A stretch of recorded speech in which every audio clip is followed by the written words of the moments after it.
Good morning students. आज हम बात करेंगे सेकेंड ईयर का जो सेकेंड पेपर है मानव भूगोल, उससे संबंधित सेक्शन फर्स्ट में टॉपिक है एक मानव भूगोल के सिद्धांत। इस टॉपिक को आज हम शुरू करेंगे। अगर हम देखें सबसे पहले कि मानव भूगोल के जो सिद्धांत हैं, इसके बारे में थोड़ी सी बात कर लेते हैं कि मानव भूगोल जो है वो उसके अंतर्गत प्राकृतिक और सांस्कृतिक तत्वों का अध्ययन किया जाता है। और ये सभी जो प्राकृतिक और सांस्कृतिक तत्व होते हैं ये परिवर्तनशील होते हैं और साथ ही एक दूसरे से संबंधित होते हैं। और यह जो परिवर्तन और क्रियाशीलता होती है ये वातावरण के तत्वों के संयुक्त प्रभाव से ही संभव होती है। अर्थात कोई भी पर्यावरण का कोई भी तत्व एकाकी रूप से कार्य नहीं करता, बल्कि सभी तत्व जो हैं वो एक साथ संयुक्त प्रभाव डालते हैं और संयुक्त रूप से वो प्रभाव डालते हैं और कार्य करते हैं। जैसे अगर हम देखें सूर्य तप जो है, सूर्य तप से क्या होता है कि तापमान में वृद्धि होती है। तापमान वृद्धि से वायु भार में परिवर्तन होता है और वायु दाब में परिवर्तन होता है और वायु दाब में परिवर्तन से ही वायु में गति उत्पन्न होती है कि अधिक दाब से कम दाब की और पवनें जो हैं वो गतिशील होती हैं।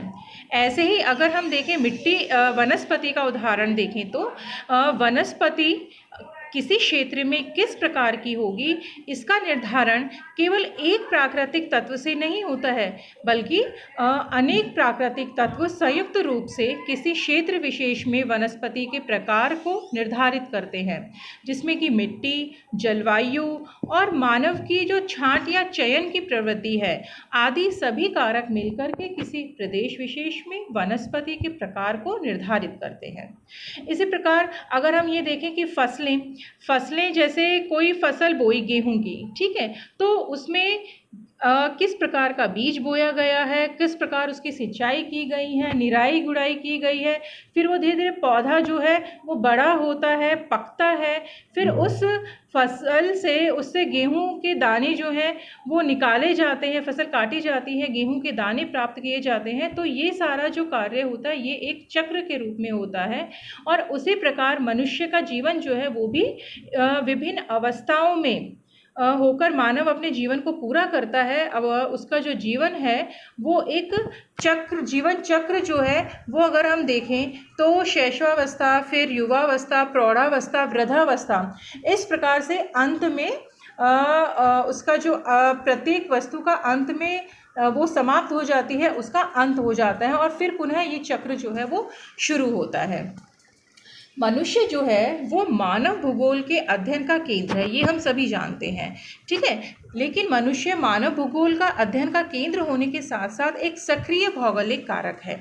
मानव प्राकृतिक वातावरण यानी कि पर्यावरणीय जो दशाएं होती हैं उनसे प्रभावित होता रहता है निरंतर, और साथ ही उसकी जो सांस्कृतिक क्रियाएं, उसका जो कौशल है, उसका सामर्थ्य जो है, उसके अनुसार वो पर्यावरण को भी अपनी आवश्यकताओं के अनुसार परिवर्तित करता है, रूपांतरित करता है।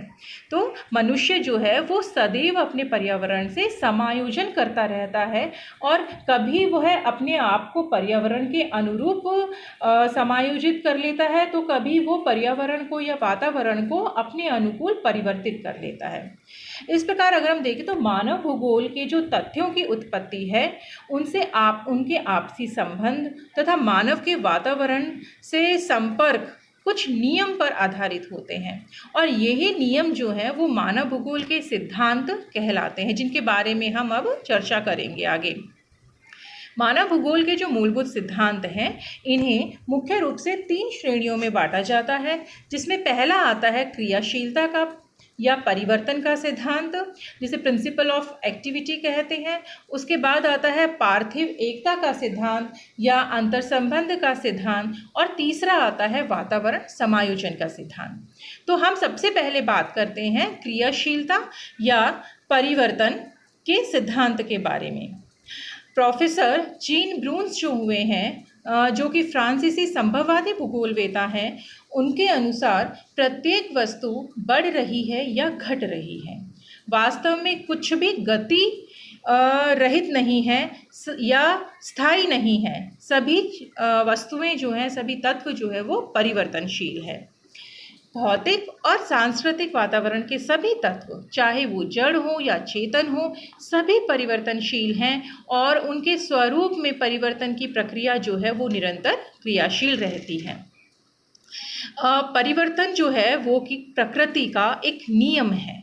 पृथ्वी जो है वो स्वयं भी गतिशील है और साथ ही पृथ्वी के ऊपर जो भौतिक और सांस्कृतिक पर्यावरण है उसके सभी कारक गतिशील और परिवर्तनशील हैं। अगर हम देखें तो संसार के प्रत्येक जीव या वस्तु जो है उसके जीवन का एक चक्र है। संसार के प्रत्येक वस्तु और जीव की उत्पत्ति होती है, क्रमिक विकास होता है उसका विभिन्न अवस्थाओं में और अंततः वह नष्ट हो जाती है। ये जो जीवन चक्र है ये सभी भौतिक और सांस्कृतिक तत्वों पर लागू होता है। प्रत्येक तत्व जो है वो उत्पत्ति, विकास और फिर समाप्त हो जाता है।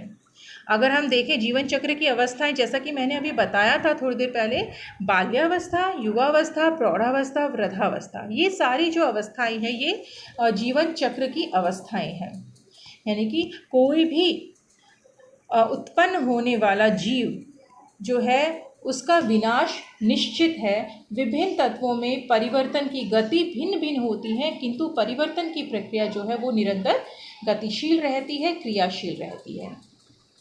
इस प्रकार भूगोलवेताओं ने परिवर्तनकारी जो शक्तियां हैं उनको कुछ भागों में विभाजित किया है, जिनके बारे में हम बात करते हैं कि परिवर्तनकारी जो शक्तियां हैं उनसे तात्पर्य उन सभी कारकों से हैं जो कि परिवर्तन हेतु उत्तरदायी होते हैं। भूतल के ऊपर परिवर्तन लाने वाली शक्तियों में भौतिक, जैविक, मानवीय सभी कारकों का सम्मिलित प्रभाव पड़ता है, जो कि प्राकृतिक और सांस्कृतिक तत्वों को परिवर्तित करने में सदैव प्रयत्नशील रहते हैं। अगर हम सबसे पहले भौतिक शक्तियों के बारे में बात करें तो भौतिक शक्तियों में हम 4-5 शक्तियों के बारे में बात करते हैं, जिसमें सबसे पहले हम लेते हैं पृथ्वी के सौर संबंध और पृथ्वी की गतियाँ। ठीक है, तो अगर हम इसमें देखें, पृथ्वी जो है हम सभी को ज्ञात है कि वो अपने अक्ष के ऊपर भी घूम रही है और साथ ही साथ वो सूर्य के चारों ओर भी परिभ्रमण करती है।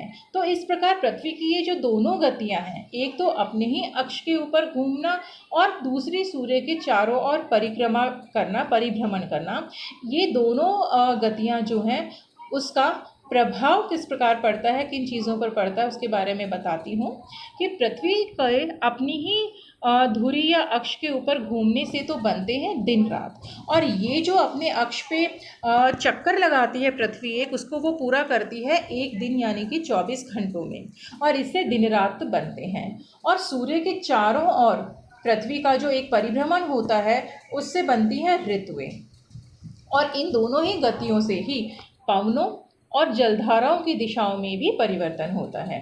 तो अगर हम देखें तो पृथ्वी की गतियों से ही पृथ्वी के ऊपर ताप की पेटियाँ, पवन पेटियाँ, वायुदाब की पेटियों का भी आविर्भाव होता है।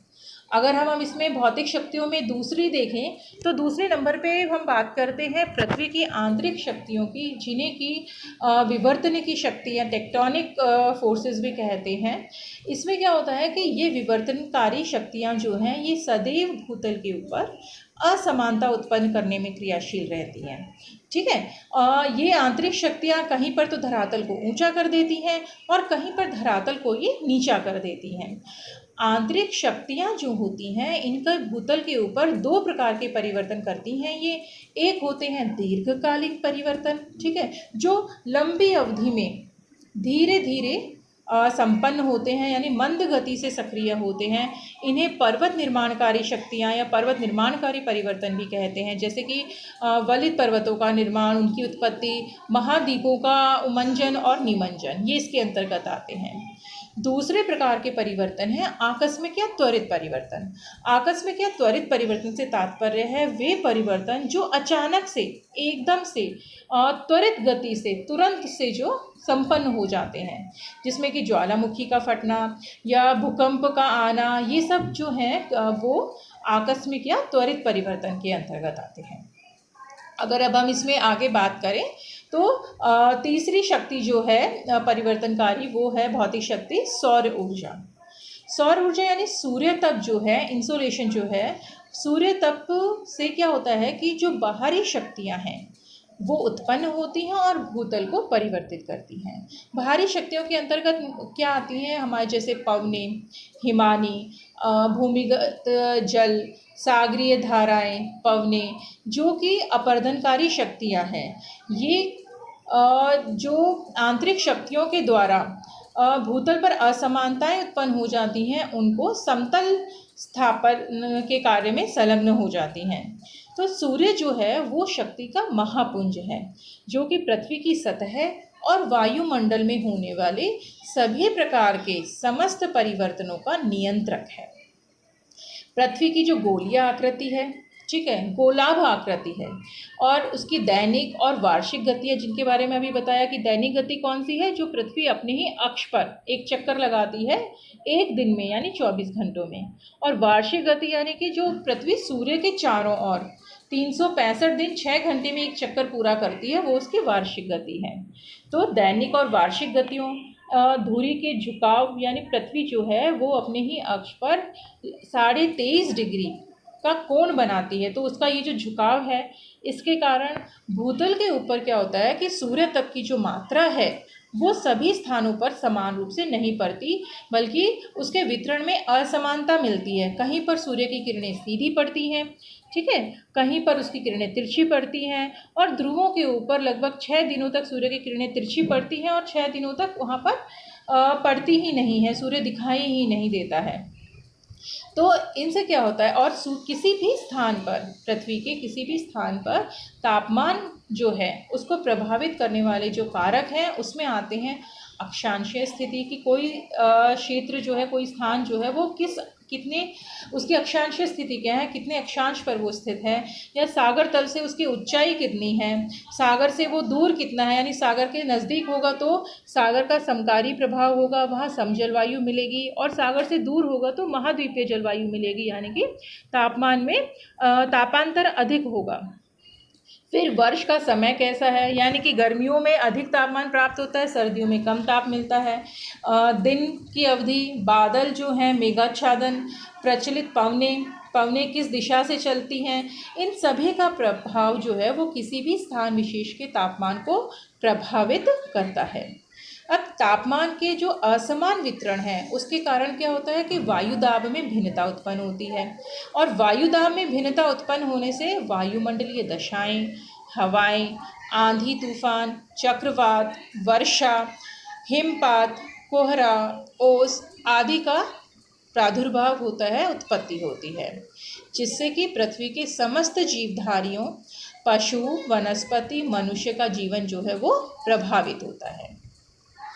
अब भौतिक शक्तियों के अंतर्गत अगला आता है गुरुत्वाकर्षण शक्ति, ग्रेविटेशनल फोर्स। गुरुत्वाकर्षण शक्ति हम सभी को पता है कि वो शक्ति जो अपनी ओर खींचती है। तो गुरुत्वाकर्षण शक्ति जो है वो एक अदृश्य शक्ति है, जिससे पृथ्वी अपनी सतह पर अथवा उपस्थित उसके ऊपर जो उपस्थित वस्तुएं हैं उनको अपने केंद्र की ओर आकर्षित करती है, खींचती है। गुरुत्वाकर्षण शक्ति भूतल के विभिन्न भागों में संतुलन स्थापित करने के लिए सदैव प्रयत्नशील रहती है, और इसी के कारण गुरुत्वाकर्षण शक्ति के ही कारण जल जो होता है वो ऊंचाई से नीचे की ओर गिरता है।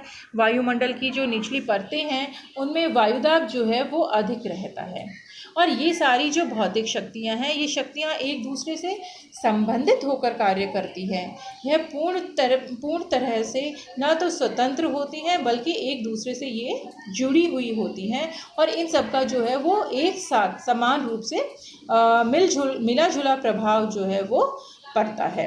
अब हम अपने नेक्स्ट लेक्चर में बात करेंगे परिवर्तनकारी शक्तियों में जो आगे इसके पार्ट हैं कि जैविक शक्तियाँ जो हैं, मानव शक्ति जो है, उनका भी परिवर्तनकारी शक्तियों के रूप में वो कार्य करती हैं, उनका क्या प्रभाव पड़ता है, और इसी टॉपिक को हम अपने नेक्स्ट लेक्चर में आगे बढ़ाएंगे। Thank you.